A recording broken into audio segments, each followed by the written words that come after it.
Ladies and gentlemen, I truly believe that in status quo, the church has done many predatory practices and practices that not everyone wants to opt into, not practices that not everyone will be happy with, that makes them have done a huge disservice and a huge failure to its people of faith. Why am I exactly telling you this? Well, I'm telling you this for the reason that the church has failed its people, and it's their burden to be able to get the most quality of faith. Being able to get people to have the most best version of support to their gods, best support of whatever religion that they may be. And I believe that this is only happening in our side and less likely to happen in opposition side.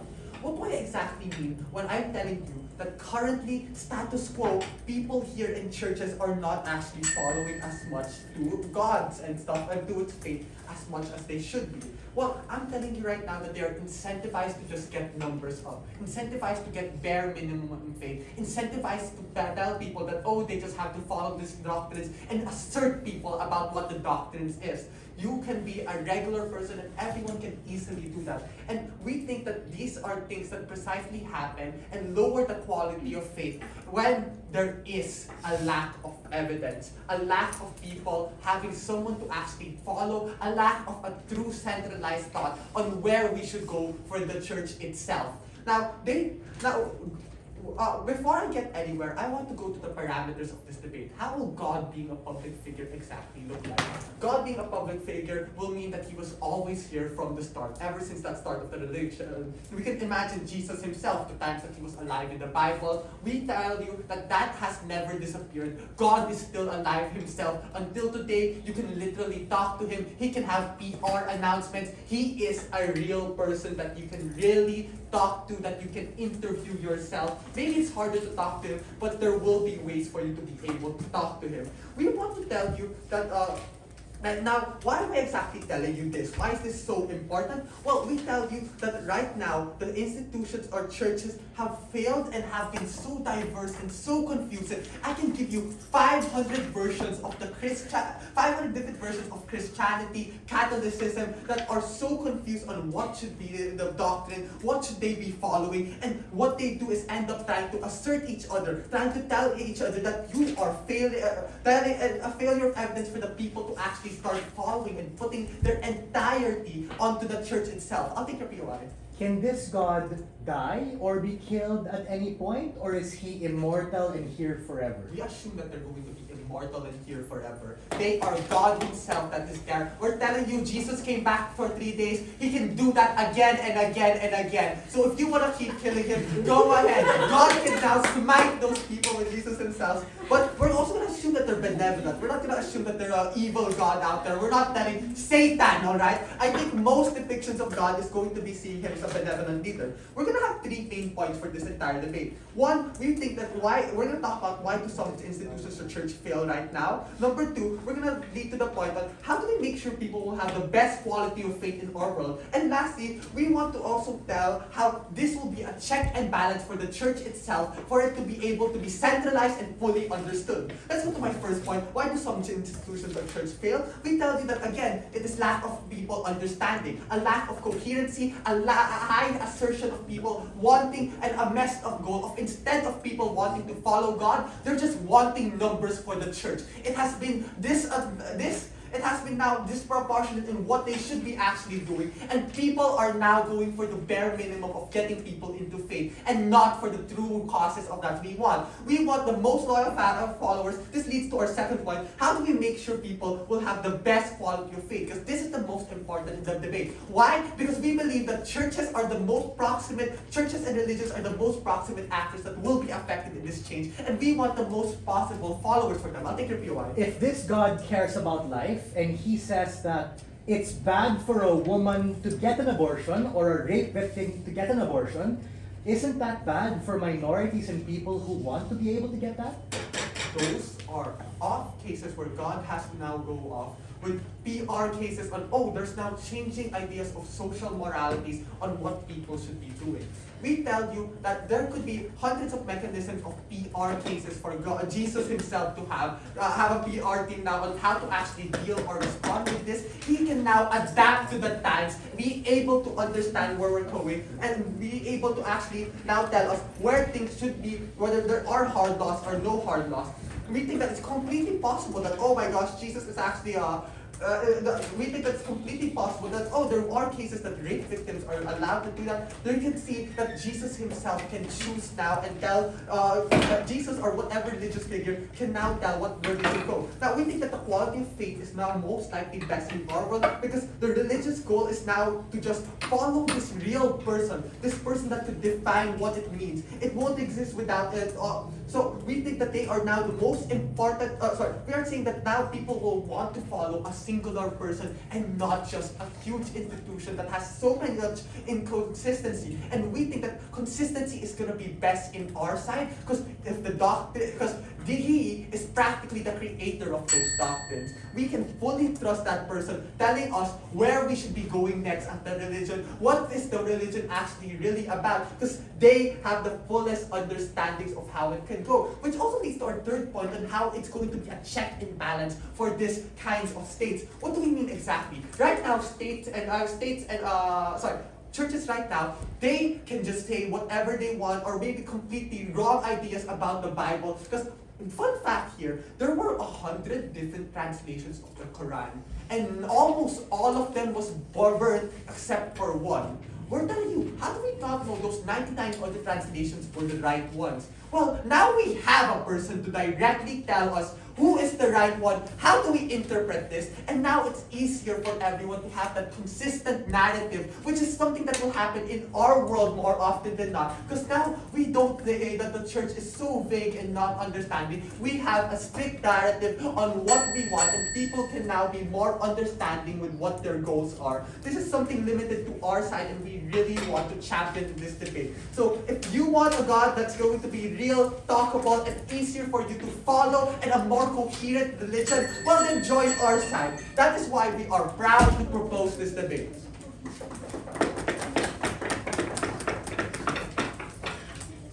Okay.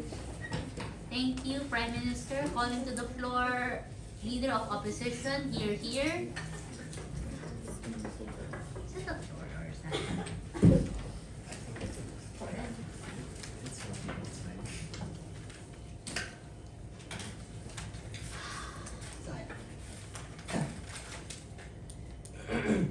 Just stand up for me a while. Can I see stepping up to the guillotine?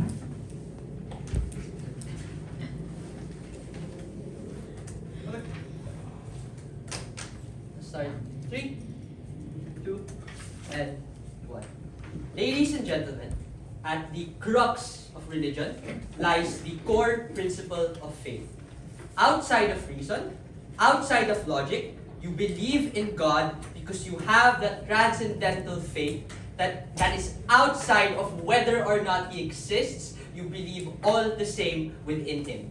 This is what I think government bench lacks. They lack the faith. They lack the belief, and they lack the righteousness to champion religion at the point in which they have to prove that God is a real and average person. Let me supplement the missing framing that opening government lacked. Firstly, this God is only considered a God because people attribute that label of God to them to begin with. In fact, we already have an example of this within status quo. Cult leaders like Jim Jones or any other name you can think of that is at the head of a cult particularly stands on the same principle that opening government is in, right? That is to say that the leader of these particular cults are the ones you have to consider as a god. They're everything that you have to follow. They're everything that is correct. But what does it do? What this does is recontextualize a lot of Hesaya's point and a lot of Hesaya's framing. God isn't proven to be real in this context. We just want to believe that He is real. I really want to see MJ point out and prove how God is real in this particular motion. I will concede to win that point if MJ does prove that. Secondly, I think for sure there will be multiple gods being seen in multiple public figures. That is to say, it's probably likely that there's going to be a Christian public figure, a Muslim public figure, a Buddhist Muslim figure. That is to say, there's going to be a lot of different reinterpretations and a lot of different people that we can consider to be God. Let me let me rebut the core premises of opening government. Firstly, they talk about the quality of faith and why that is important within the RAM. So let's think about it for a second. On their side, their faith is tied to an individual, someone you can see here in this room. On our side, you pray to him. It doesn't matter if he's not in the room. It doesn't matter if he exists or not. You still pray to him regardless. That is to say, on our side, there is no tangible point you can turn to. You still believe either way. Secondly, they said that currently, people and religious leaders just operate on numbers and getting as many people as followers as possible, right? And that's how so incredibly bad. But wait, if Jesus is a real person, the Buddha is a real person, Muhammad is a real person, and they're all right here, right now, then the point in which they have the same followers is probably through marketing strategies that Hesaya literally pointed out in his speech, right? It's incredibly harmful to begin with that Jesus needs a PR team in order to actually sustain the followers that these people have in regards to him. That is to say, on their point, it's incredibly harmful when this thing exists. First argument. Why the faith that individuals have is likely to be skewed and be a lot more malicious. That is to say, when we as a collective society see the process of these things forming or how we worship these particular things, we attach our belief to this figure. Why? Because he's God, right? Look at Jesus Christ, the Dalai Lama in current day. The problem here is that as a consequence of them being someone real, they cause more indecision and strife in three particular ways. The first way is just on validity.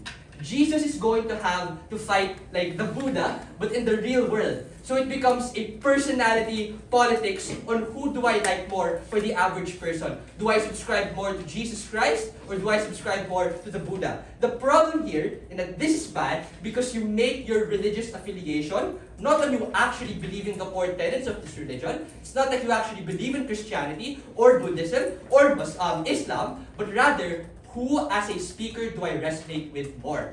Who as a public figure, do I like actually more? Secondly, these representatives, these public figures, are not going to be infallible. Even if they were, it's so incredibly easy to fabricate and diminish that, their own particular credibility. It will be so easy to locate all the misdirections and problems that each public figure has within status quo, precisely because if you don't believe in this particular figure, if you don't believe in Jesus Christ, and you believe in the Buddha, you're likely to discredit a lot of what Jesus Christ is saying by, pointing out something that's wrong with him. Remember how the Dalai Lama got so much flack and got so much hate for kissing little boys? That's precisely the point and the problem that exists within status quo. Before I take into the impacts, or before I go to the impacts, I'll take CG. Is this God omniscient and omnipotent? And if so, do they get their say on either end of the debate? I don't think so. I mean, legit, I do not believe, or I haven't gotten the necessary mechanism to believe that God here is a real and tangible being, because even in status quo, or even in this current world, it's not likely to be proven, right? Even in the worst case, where they are all omniscient and they are all omnipotent. That is to say, it doesn't really take out a lot of the analysis that I already gave, insofar as all of these figures or all of these religions still stand on their own. What is the impact of my argument? Firstly, on the macro level, it dilutes any legitimacy that these people bring to the table. That is to say, all of these things that we have, or all of the legitimacy we place on religion, Christianity, are all tied to these old ideas that really cannot be contested. On this world, it can be. And that's bad insofar as you really don't have any mechanism to be able to disprove it. On the micro level, however, you're just going to be pushed to the brink of you're just going to be pushed to believing whatever the most attractive speaker is, not the message. That is bad for faith, that is bad for religion, insofar as you don't necessarily have something outcome independent of you wanting to have your life. You're just going to base it on the effects and the opinions of other people just because they say that God is the religious speaker. It is inherently harmful for OG to posit, for all of government bench to posit, that you cannot have faith, or you cannot have belief, or you cannot have as strong of an extent of belief if you don't have a public figure to support. That is to say, we brought you to the table that in status quo, at the very least, you are able to have something that comforts you outside of an individual. You have a specific entity, you have a specific emotion. That is enough for us. That enables so much more meaning for us to be able to ascribe to our lives. On their side, we inherently leave it up to chance. For all of those reasons, opposite.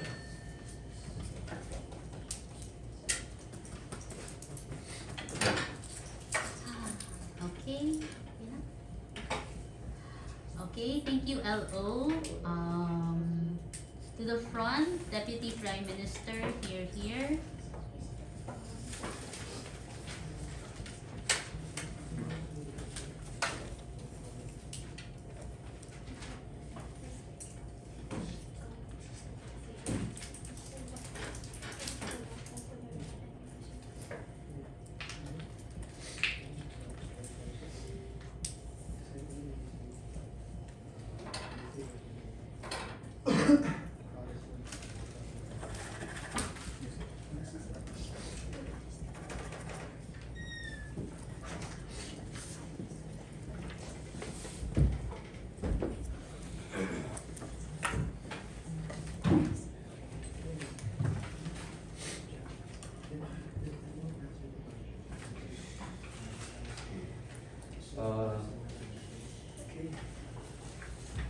My name is MJ.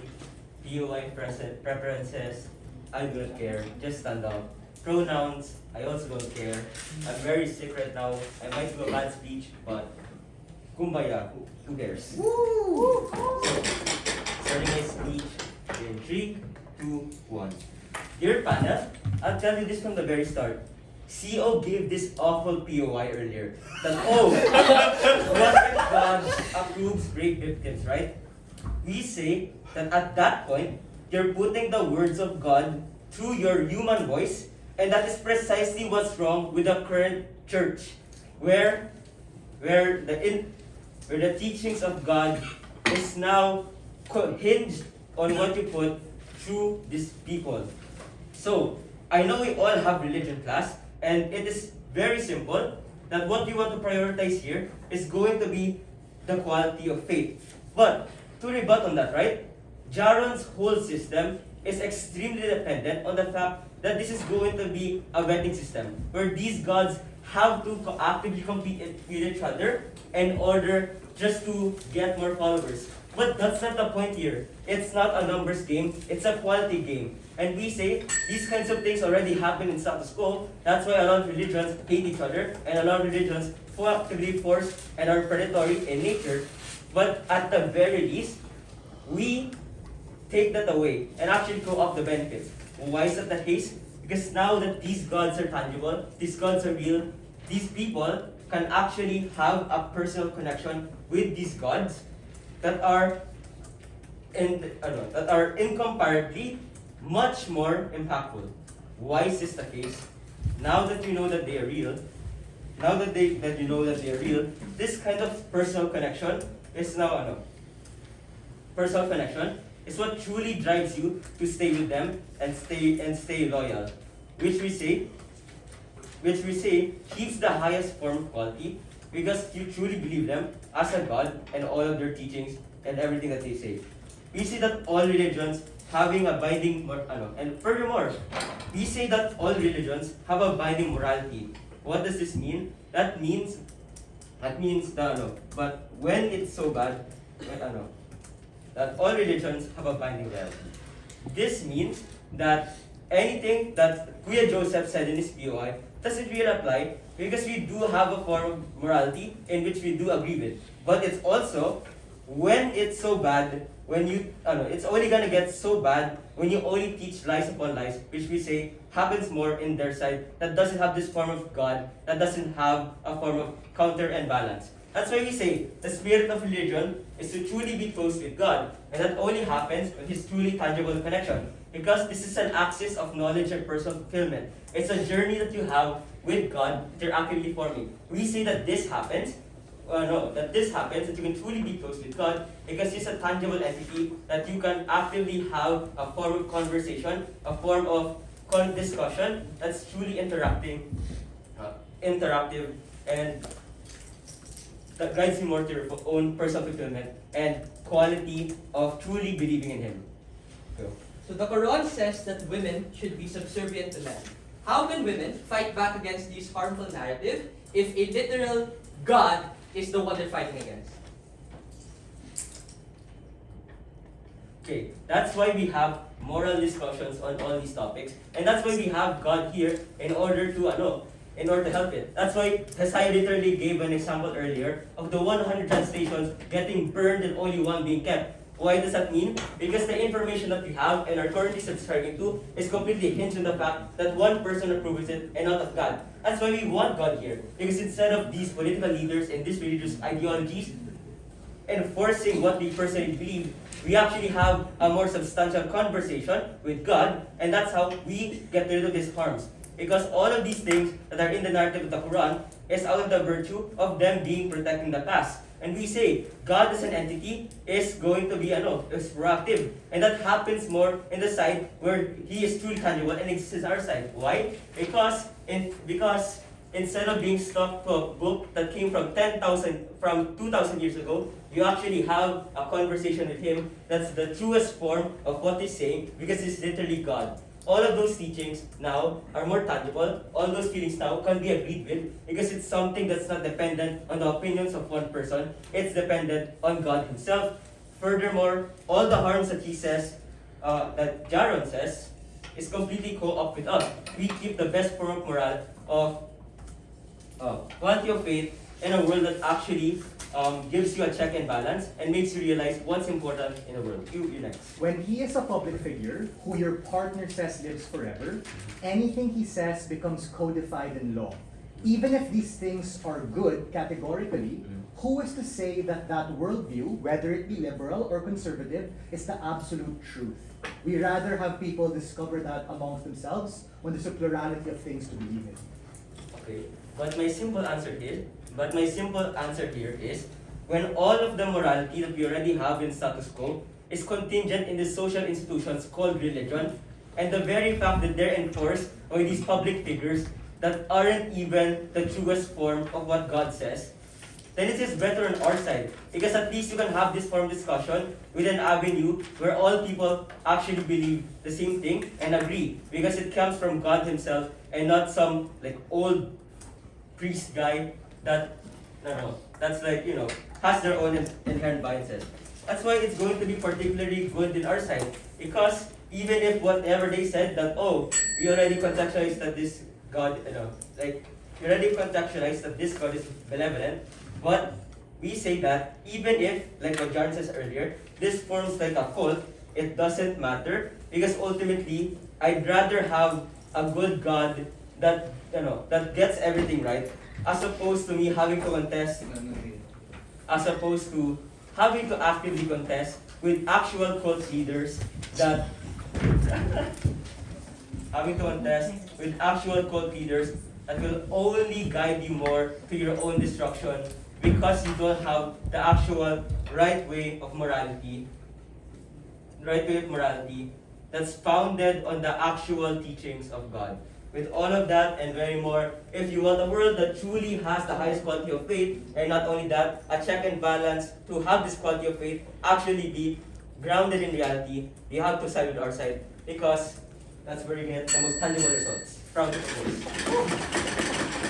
Guys, I want to introduce our awesome set of observers who are fundamental and seminal to the foundation of Agora and Forum, of course. We have legendary judge Billy Balsamo. Billy, say hello. We have former Agora/Forum captain, future attorney-to-be Sureball Denise Lachaona. And we have, of course, Mr. TikTok, Mr. Media, attorney Ra. The lead counsel of Yes, the lead counsel. Pogo po. Thanks, guys. Sit. Chill lang. You look like a Ano I didn't motion? realize I look like a person. The motion. This house prefers a world where God is a public figure. God is a public figure. I'll get you guys chairs. Quality. Hindi, okay lang. Carry Okay lang. Kami lang. Have you guys seen the Trump's part? Dude. That was such a bad speech. I didn't expect him to do that. Can I ask for a PC sir if they take it? Are all these like new people? Any like, I know this guy. We Why is he still later. here? Jargo. No, we can discuss what's happening later. Just looking at whose boss this. Okay. Whenever you're ready.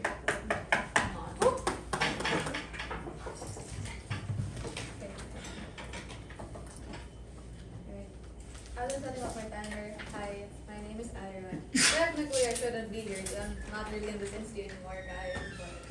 But No idea. oh, I know. sorry, guys. Why did they let you in the camp? Anyways, I just stand up so that I don't get interrupted and lose my train of thought. Starting my speech in three, two, one. The moment in which you as an imperfect person see God also being imperfect is the moment that you lose the value of religion. I think the main problem with government side, from the two speeches we've seen so far, is that they don't tell you how they're supposed to preserve and maintain religion and its value just because you have a literal God figurehead. Because what's most likely gonna happen on their side is that when you see a literal human being God, you're more likely going to criticize them. If I saw Jaron right now, he was supposedly God, no matter how religious and how amazing he was, I could still criticize him by the very fact that I can see him, I tangibly know him, and I can see that, oh my God, he has all of these flaws. But that's normal when you see a tangible person. But it shouldn't be normal if you're talking to, God, who's supposed to be the most ideal figurehead in the world, supposedly, right? What exactly did government say, and what should be rebutted from their case? The first thing that they say is that when you have a real literal figurehead, you can have a more personal connection with him. But that's simply not true. Why?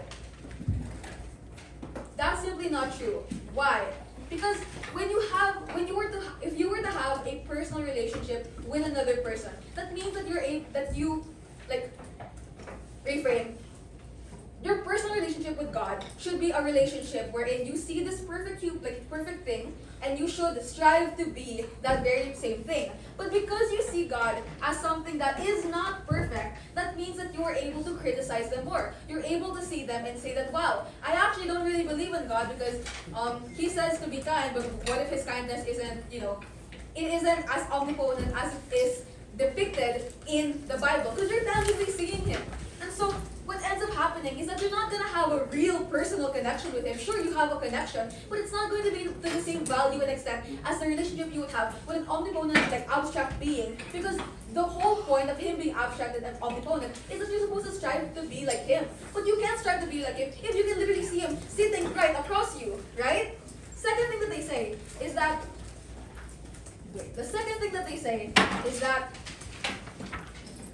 hang on, guys. Did I write? Oh, the second thing that they say is that the reason why we should follow this God instead is because religious institutions have diluted or have skewered the original text. That's what Hesaya and both MJ said. But here's the thing. Religious institutions are not necessarily the problem. The problem is when you have a real literal human being God saying things like, oh, women shouldn't be able to work, women should sit down, shouldn't be able to vote, women shouldn't do these things. Like when you see the religious institution say it, sure, it's easy to adjust it or it's easy to not necessarily believe it. But when you see God himself saying, oh yeah, women shouldn't be able to vote, of course it's going to be so much worse. It's going to be so much harder to overturn these laws. The reason that religious institutions have to make these adjustments in the first place is because they need to adjust to the times. That's why women have like more rights now, because religion had to adjust to like changing times. But when you have a literal God saying, oh yeah, women can't have rights, then it's harder to change things. It's harder to have progress. And so in their world, in government's world, when you have a literal like figurehead, you actually have more people at harm. You actually have like justified slavery. You have justified like women being lower than men. You have justified misogyny. You have all these things justified by the very fact that, wow, God said it, and we can't just go against him, right? Supposedly, because he's perfect. And so for all those reasons, government cannot take the debate because they can't even explain how to maintain like religion, and they can't even explain how they're supposed to preserve like progress and make progress as time goes by, because of the very fact that their little figurehead is like stagnating that progress. Moving on to my extension. Why religious institutions will lose out on a micro and macro level. Firstly, setup first. Setup. The core reason a person will believe in religion is because they themselves are an imperfect human being who wants to strive to be like a perfect ideal God, like God, for example. But when you take out the sacred aspect of religion, that is when individuals and institutions get fucked up on a micro and macro level. Sorry, I know there are minors in the room. I'm so sorry, guys. On the macro level, first level of analysis, you lose the value of religion because again, people see. Actually, I'll take the PY after the macro. When people see religion as an ideal, when people don't see religion as an ideal anymore, you lose the incentive to opt into religion because now you as an imperfect human being can't really opt into something that is perfect because you don't get that anymore. So consequently, what's going to happen is that because you're not opting into religion, but you have no like compass anymore for what you're supposed to do, for what is right or wrong, you're going to have like a moral panic because you're not being guided anymore into believing what is right or wrong. I'll take a POI.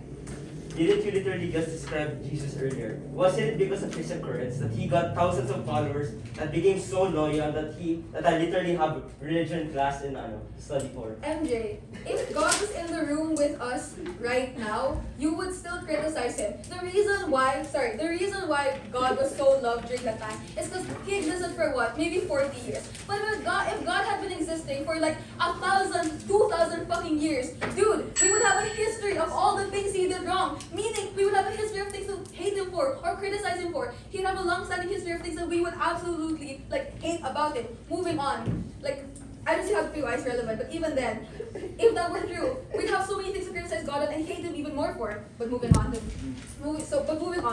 So on the micro level, what ends up happening is that people will opt out of religion because they don't see any value in it anymore because this God is supposedly perfect. Really, we can see him as being imperfect. But the more harmful impact then, second impact on the macro scale, is that on an individual level, people aren't going to be believing in religion anymore. Jaron already mentioned this, but let me expand. When you see like God versus Buddha, and you see them having like an epic rap battle, you're not going to be like, oh my God, God is winning because he's the embodiment of love. No, he's going to be winning because, oh my God, he has an epic bars compared to Buddha. So that means that you're going to be opting into the personality like politics of these two people instead of saying like, wow, I want to believe in God for the very like teachings of God. But on the macro scale, it then becomes harder for religious institutions to get monetary funds because people are already opting out of religion to begin with. But secondly, you dilute religion to such an extent that people who genuinely believe that religion can also themselves get criticized for it because they see the religious figurehead and they see, wow, this figurehead is kind of hypocritical for saying that they're perfect, but really they aren't. So what about the followers? The followers are also themselves like overly religious, and aren't embodying the religion perfectly. So what did I do in my speech? We told you that the comparative is clear. Government cannot take this debate because they cannot justify, oh my God, they cannot justify how sacred, like the aspect of it is maintained in their models. For all those reasons, oppose. Oh no, Anjo. Ayun naman. Andre! I love you, Andre! Kuya Chris. Can you wait for Scott? I'm still 17, Andre! Yeah, I love you, Andre! You got it, Andre. 25 more days before I can make these jokes. Alright, so I have 40 minutes of sleep, but fuck it, let's ball. Woo! Okay, 3, 2, 1. It's been 28 minutes and I still don't understand who God is. The capabilities of God or the morality of God, it's unclear to me. Gov and Op tell me, oh, God is good, God is bad, God is powerful, God is weak. And because of that, because you aren't able to clear this contention, the entire opening grinds into a deadlock. And that's why I will be clarifying 4 different scenarios to you. First, a scenario in which God is weak, but God is also imperfect. One where God is imperfect, but God is all-powerful. One where God is all-powerful and perfect. And one where God has perfect morality, but isn't omnipotent. And I will be proving to you why we prefer a world where God is a public figure in all 4 scenarios. Now, first, I want to talk about what happens if God is someone that is weak and someone that is imperfect. Then basically the case coming from opening opposition is that God is basically just some random powerful human. What sets him apart from the Pope or what sets him apart from Donald Trump, I am not sure. And when it comes to that, I don't necessarily see how their world is any better. Because I don't want to believe or have a faith built on the altar of a false God that truly doesn't have any meaning in it. And if you argue that seeing this false God will lead to the collapse of religion, then I say, so be it. Because we tell you that if morality, the morality imparted by religion, which is probably the best good on their end, is truly worth something standing up for, then we think that the framework of morality will still stand up and will still survive the coming of a false God, of a weak God that isn't perfect, that has imperfect morality and can't impose their will.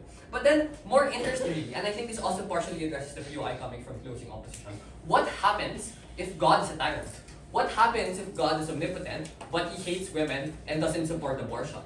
Then we tell you that we actually prefer a world where God is a public figure.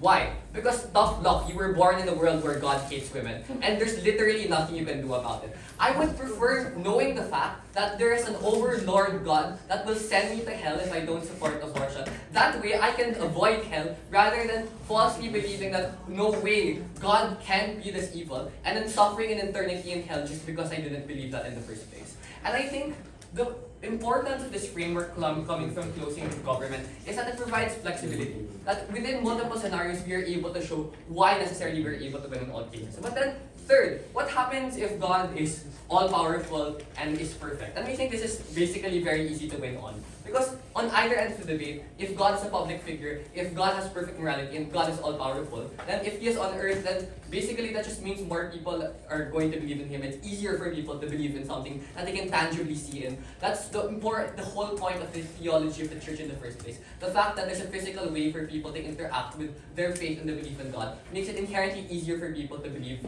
in God and their faith, and therefore become morally upstanding citizens or whatnot. And then lastly, what happens if God has perfect morality but isn't completely omnipotent? I.e., like from heaven, God can control everything that happens on earth, but really is a being worth looking up to. In this case, we tell you that we prefer a world where God is a public figure because there we can truly see the fact that A person with perfect morality truly does exist, and B, this means that this morality is likely to have a larger influence than it currently is within status quo. What does this look like? For example, when Jesus came onto earth, although he may have had powers, he didn't exercise them as an omnipotent being. He lived as a human with perfect morality, and that is what drew so many people towards him. And I think in a world where Jesus' presence was maintained, for example, or a figure like Jesus had his presence maintained over thousands of years, we would probably be living in a world with far better standards and frameworks for morality overall. But before I move on, I'll take a POI. Given that this God is probably omnipotent, and as your opening said, is going to live forever, then how can we ever challenge anything and change our mind and not have a certain standard codified forever in existence? We tell you that maybe there is no way to escape a codified existence under an omnipotent God. And we tell you that's precisely the point. If God is a tyrant, resistance is futile. Tough luck. There's literally nothing you can do when a being with infinite power at their hands can control your every whim, your every desire, your very fate. The best thing you can do is live and cope around it. It's, for example, if I am, the only point of standing up to dictators or tyrants is the fact that maybe in the future there's potential to take them down, to escape, to gain liberation. But against an opponent that you cannot possibly hope to defeat, there is no hope. But in the very case that you try to argue, okay, but maybe we want to live under our own agency and our morals, despite the fact that God is a tyrant, then we say, do so. But we tell you on our end, at least there's truly agency, insofar as you're completely aware that there is a real God that you cannot resist. So you make the decision to resist God with the full information at your hands, truly knowing the consequences of your actions. And we think that's a preferable situation. So then, lastly, we also want to talk about this idea of belief. So coming from opening opposition. And we think it doesn't make sense to say, okay, if God is in front of me, suddenly my belief is and faith is suddenly just gone. Like, can't I have faith in my mom that she'll support me just because she's in front of me? Like, just because someone is not there, does that make it the only metric to believe in someone? So I think it just doesn't make sense that if someone's in front of me, I can't believe in them. That's kind of faulty logic coming from opening opposition. I really don't see how that works at all.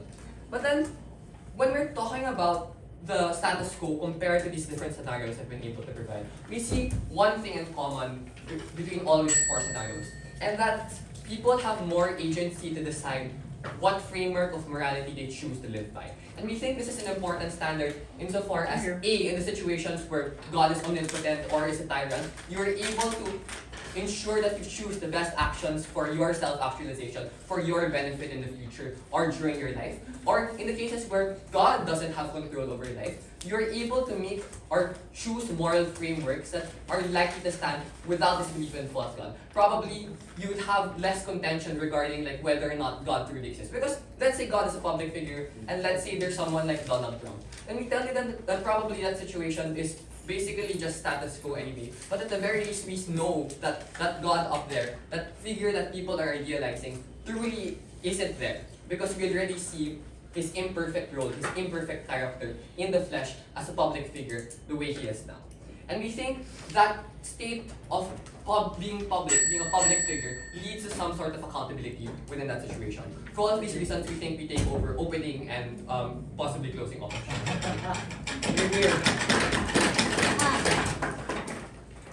Sorry, no, that's my mother was Speaking to a member of government. Alright.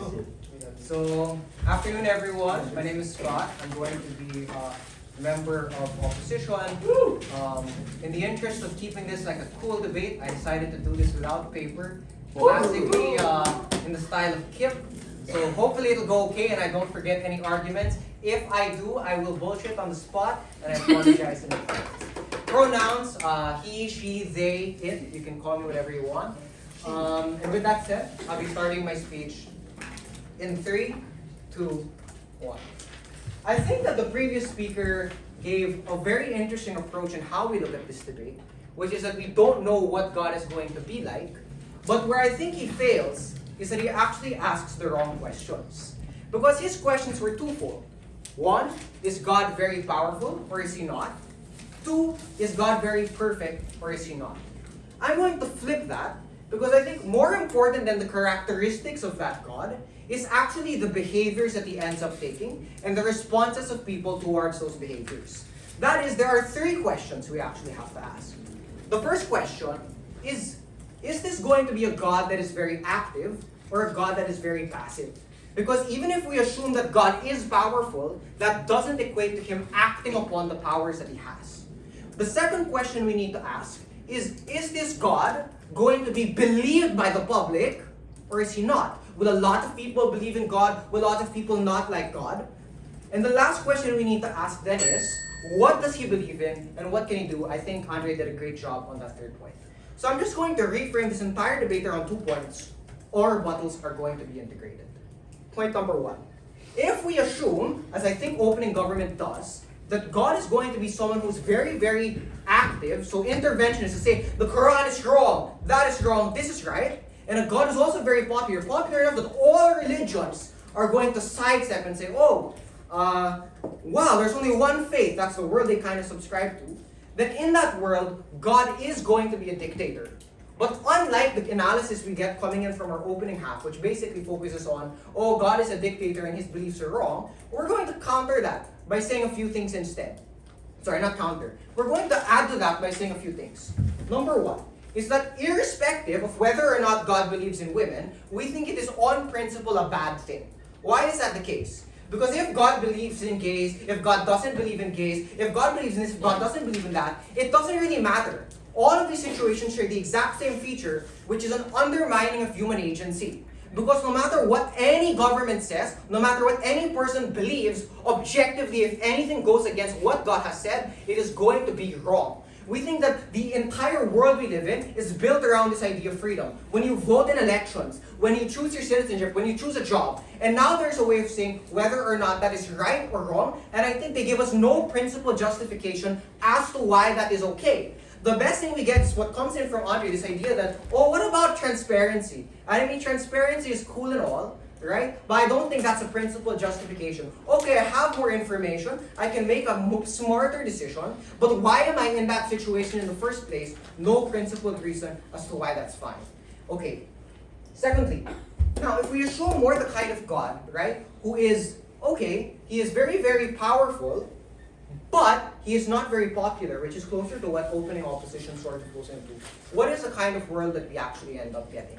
So, if God is someone that is if God is very active, but he doesn't end up like being popular, you end up in a world not just with multiple gods, but in a world where two things happen. Number one is that anyone can actually claim to be a god. If one God exists, I see no reason why I can't pretend to be a god, and that's something now which is seen as legitimate. So all of these fake god things that you see now, like fake religion, scamming people for money, all of that actually scales when you go onto their side. And notice they have no mechanism to correct for that, unless God does crazy stuff like he obliterates these people and they all end up dying, right? Which is of course a bad thing. But I think the second thing that ends up happening is that in a world where God is not popular, he is forced to be manipulative to get people to believe in his things. And what does that mean? It means that you do all of the social media stuff they talk about, except you do it in a way that is designed to twist people into believing the ideologies that this God has set up. Which is basically the first point, but worse, because now God is using his powers to make people believe in these things, setting up these teams and coercing the public into those kinds of beliefs.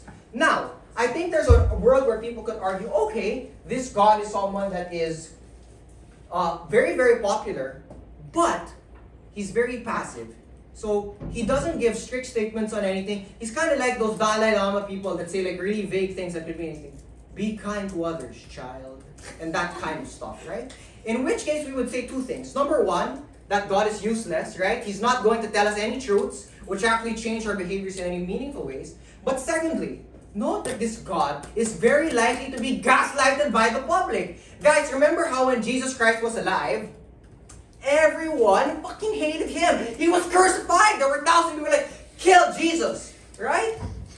Now, in contrast, we think the exact same behavior is very, very likely to happen, and we think this undermines religious institutions. Because when there's a figurehead, there is someone that they can challenge on all of these ideas, especially if he makes those passive-like kinds of statements. And why is that a bad thing? Notice that so many institutions we have within the world today are contingent upon that belief in a God that you cannot respond to. Because today, if the Pope says something wrong, it's like, oh, there's a difference between the Pope, Jesus Christ. Oh, there's a difference between Pope and God. Oh, there's a difference between Allah and the head of the Muslims, right?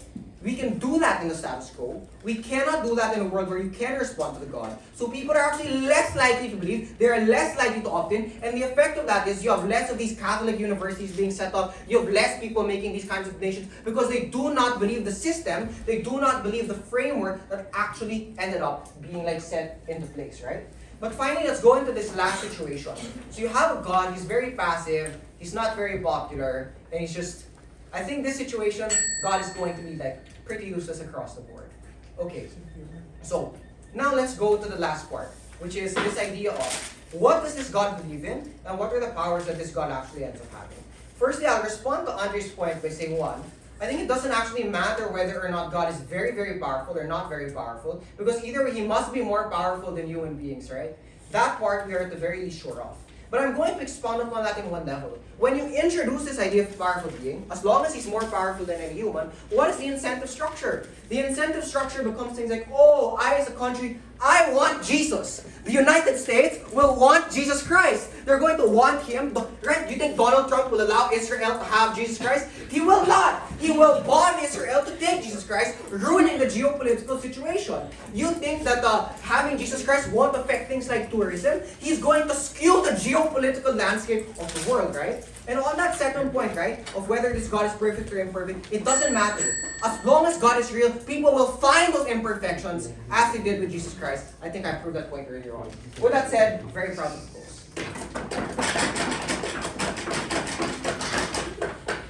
Thank you. Government Mid, are you ready? Notes. I will take on Scott's challenge. No. Okay. Let's go.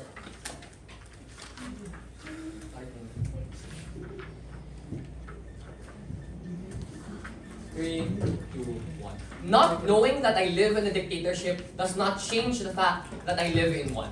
We think that this idea coming from Scott, that, oh, because God is a tyrant and now he is manifest within us, we can see him, and suddenly he controls all our behaviors and preferences by dictating his will, we suddenly are forced into this oppressive cage of his desires. We think that it's not necessarily going to be any different within status quo, except for the fact that you aren't aware of it. Because note that on either side of this debate, the framework is that God exists one way or another. And if we assume that he is a tyrant, if we assume that he is oppressive, he will send these people, these liberals, to hell, whether or not they are aware of it, whether or not they are aware that they are opposing God's will by supporting things like abortion within the context of what closing opposition provides. So even if they say that, okay, the people's will is being oppressed under this tyrant of a God, we think that is still likely to exist even without his public presence, except people are unknowingly falling into internal damnation without any idea of what they are walking into. And I don't think you can say that closing opposition supports agency when you're allowing people to walk into their doom without any information.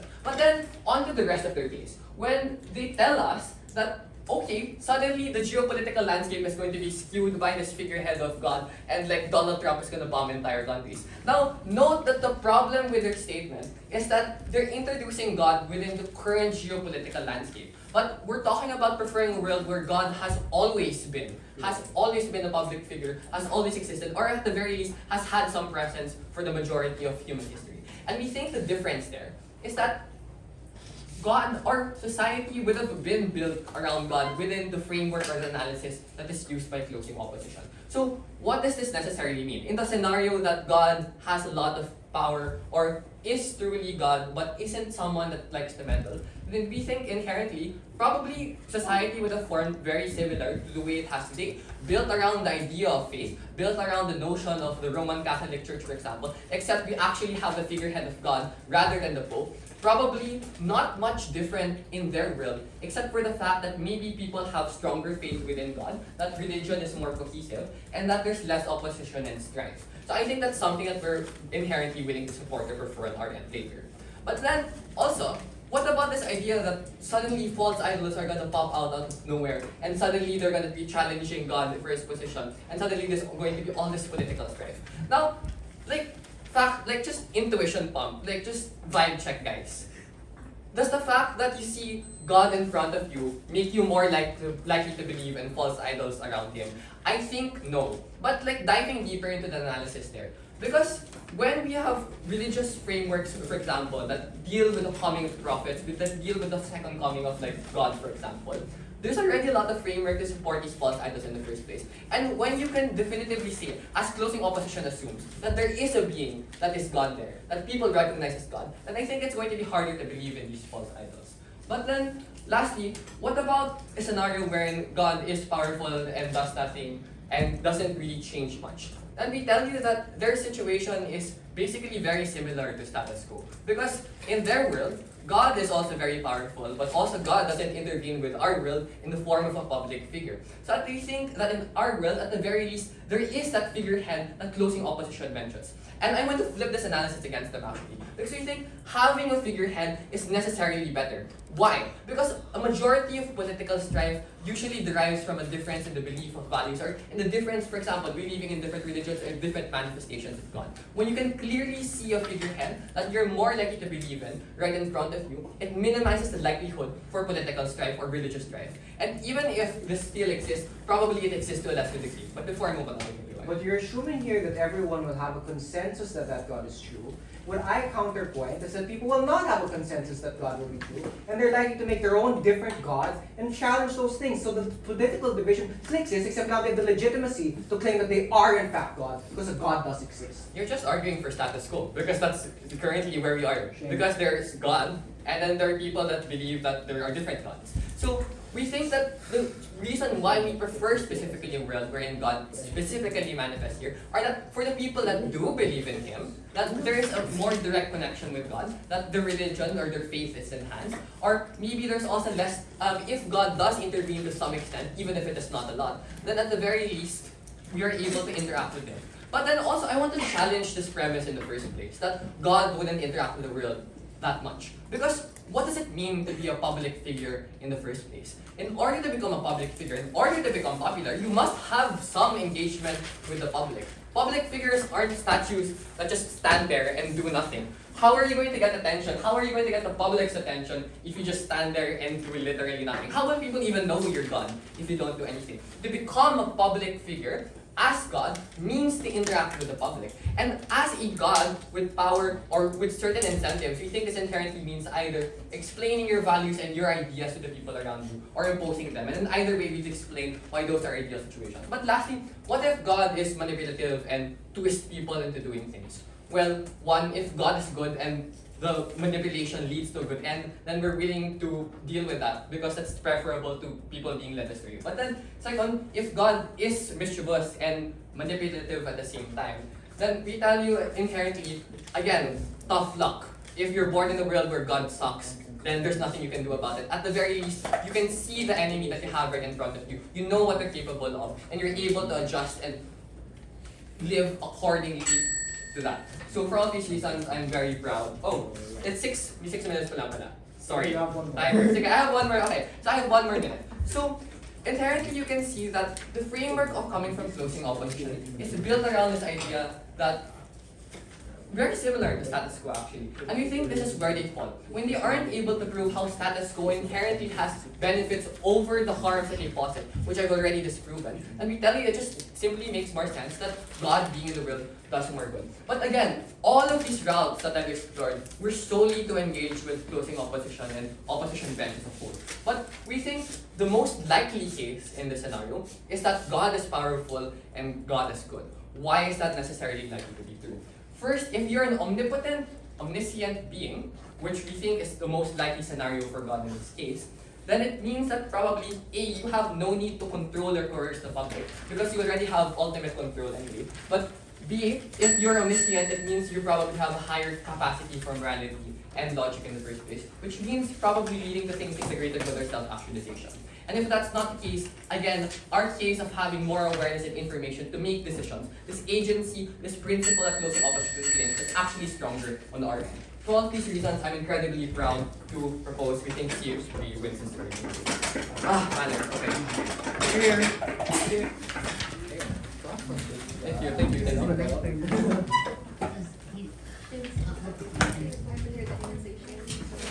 Yeah, that is music to my ears. Yeah, No. actually. Yeah. Sorry, I still debate like 3 years out of style. It's not very meta. Especially now. Because like the world teaches you to not speak like a debater. Sad reality. What's up, guys? Happy to be I here. can feel the aura from here. Please, mercy. The aura. My aura. It's like we're in a law court and we're talking about actual important things. But here we are talking about God on a Saturday. So let's get on with it.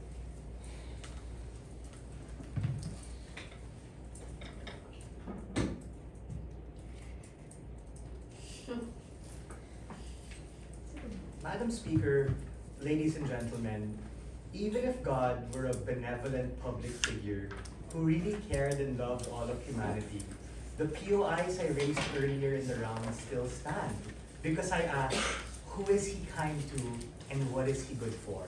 The problem with side government is that they assume it's this cookie-cutter approach that really helps and caters to all of humanity, but the truth is that we really have a plurality of beliefs. That is to say, some people are conservative, some people are liberal, some people are democratic, some people are Republican, and these are all diverse realities which can coexist. And we think the point in which God becomes a public figure is the point in which he has to decide.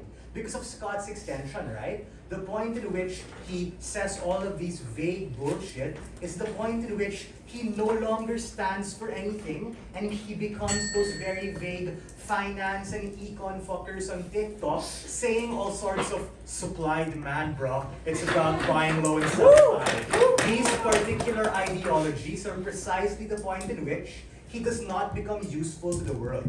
But here's the thing. Let's take God at their best. Even if he were to be good to, let's say, a majority of people, because we understand that in this debate, you can't really please everyone, that becomes the point in which you actually ascribe a sense of morality that he has to forward. Which is why I talked about this whole abortion idea, this whole idea about women, etc. And we think that the point in which he panders to the majority is exactly the point in which he becomes a particularly dangerous actor who is actually perverse, who is actually driven by the very ideas that the majority would tell them. And if the mechanism that opening government wants to bring is PR teams pare, marketing teams can spin that, then that becomes this whole race to the bottom and resource war about who throws more money at a particular god, who buys more traction, who buys more views, and that just becomes really bad for the world. But what is the second path to victory coming from closing opposition? It's about talking about the counterfactual, which we think our opening tried to do at best, but was largely underdeveloped. Why is status quo better wherein we have this religious plurality? It's very simple. It's because we actually get through choice and agency the farther we are away from the God. The irony, ladies and gentlemen, is that the more far we are away, the more intimate and proximate we can be with our belief system, because the ambiguity actually gives us a chance to be able to say, hey, God's cool and Gucci, but it's the religious institutions who are shit. And that solves the metric coming from opening government at the point in which you actually lose a scapegoat on their side, because you literally have the immortal, powerful fucker saying that women, no. Abortion, bad. Why? Because life, good. Because of the metrics that opening government ultimately gave us. The point in which he says all that shit, because in order to be useful, he has to tell you what to do, is the point in which majority of people who may be of a minority, who may have any form of dissent, become a slave. And if the response then coming from closing government is, Joseph, okay lang yan pare, kasi at least alam natin anong gagawin natin. The problem there, ladies and gentlemen, is that the question becomes, is that really true servitude or is that slavery? We think the point in which you become confined to this particular system is exactly the point in which you consent to being a slave even if you get saved. We rather have our alternative. We're sure life is a bit dangerous, we might not know what's going to happen, but at least we have a true exercise of agency when we can actually fight back. We can actually dissent as opposed to being subservient on their side of the house. Sure, go ahead. First, I find it hard to believe that an infinitely powerful being has to pander to the public and not the other way around. But also, like, plurality can't exist when there is a being that dictates the existence of everyone. We think that that plurality point on your second idea happens on your side much less because you have this maybe singular public figure, or as opening opposition tries to forward multitudes of these public figures. And we think that the problem there just becomes that if it's just one dude, then you have that whole dictator thing that Scott says, which is kind of scary because your opening said they live forever. And if we take what opening said about like, oh, many Muslim dudes, you have this guy and stuff, it becomes the ultimate immortality reality show, ladies and gentlemen, wherein their PR teams are gonna be like, yeah, this God's higher, this God's better, this God has a more good following, and that becomes the point in which he just becomes useless. But I understand what you're saying. You're trying to question the lens of agency. You're trying to question the lens of what really happens in status quo. And we think the uncertainty of salvation and the uncertainty of damnation are precisely what give agency meaning. Because the point in which we don't know if he's real is exactly what enables us to really believe that, A, my choice to choose this God in the status quo is actually important as opposed to the other alternatives of many other gods. So whether you have one or whether you have a lot, we rather have a status quo where we don't know, we have 3,000, but I can at least dedicate my life and choose. Second chance, go ahead. So you're, just to clarify, you're saying you're okay with people going to hell forever just because they weren't aware about this? We think that we're fine with people going to hell at the point in which they make an active choice to be able to say, I am doing this particular act because I value the pleasure from that act as opposed to the maybe uncertainty to get. But on your side, you're saying, bro, at least we tell you what to do. But we think that's not necessarily true. Because the point in which anyone wants to be able to dissent, he is unable to dissent because that dude's gonna fucking wreck him because your opening says he lives forever, right? So it becomes super scary to form any kind of dissent and or it becomes moot to do so because he's all powerful. And we rather gamble, ladies and gentlemen, with Pascal's wager and tell you that on our side, even if there's a chance to get wrecked, assuming God does exist, we rather do that on our own accord and our own agency, so we win that clash on agency where the comparative and status quo is much better. Why do we win against opening government? Very simple. Because we answered their question and flipped their metric. We told you that we need these religious institutions to be able to have some sort of power in order to be able to have charities and access to particular individuals. Why do we win by opening opposition? Because we mechanized the idea that we rather have the status quo, and ultimately, regardless of it being one God, many God, nice God, or bad God, it's kind of a scary kind of thought and alternative.